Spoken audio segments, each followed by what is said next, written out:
Ishin dy vëllezër, dy dervish. Njëri punonte në hamam, tjetri ishte në majtë të malit. Një ditë prej ditësh, vete dervishi që ishte në hamam, merr pak zjarr dhe e çon dervishi që ishte në majtë të malit. Pas një periudhe, ngrihet dervishi që është nga në majtë të malit, merr aku dhe vjen në hamam t'ia japi dervishit që ishte punonte në hamam. Sa hyri në derën e hamamit, pa kalim thi kofshën e një femre. Dhe pa pritur, akulli që kishte në dorë ju shkri.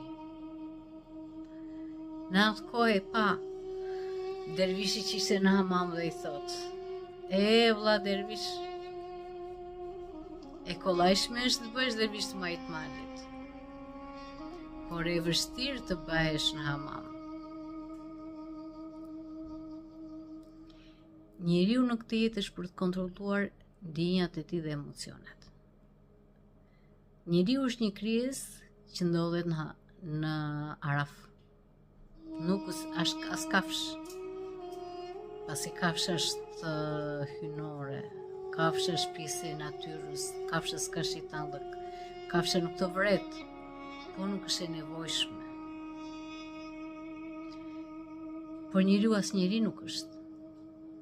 Të thuash njeri është stadi më i lartë humanit. Njeriu është ekuilibri, njeriu është dashuria. Dhe qëllimi i shpirtit në këtë formë është pikërisht të kontrolloj ndjenjat. Dhe t'i çojë ato në shërbimin e tij.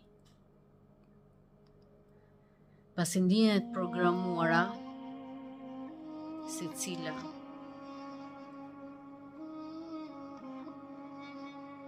janë të programuara për të qenë në shërbimin e shpirtit, të vetdijes. Subkonscienca është ajo që të ofron shumë mundësit. Kurse ndjenjat janë armët kryesore. Pasi zemra është ajo që harrin qëllimet, po zemra është programuar vetëm për të dashuruar. Goja është programuar vetëm për të folur, veshi vetëm për të dëgjuar.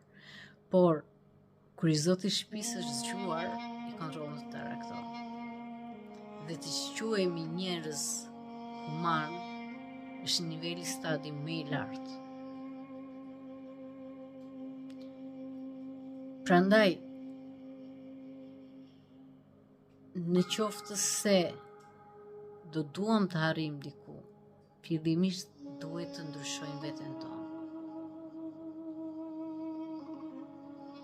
Është e kollajshme të thuash unë jam i formuar, por që të përballesh me vështirësinë, ajo është sfida më e madhe e njeriut. Ajo i tregon të vërtet potencialin, dobësinë apo dobësinë e njeriut.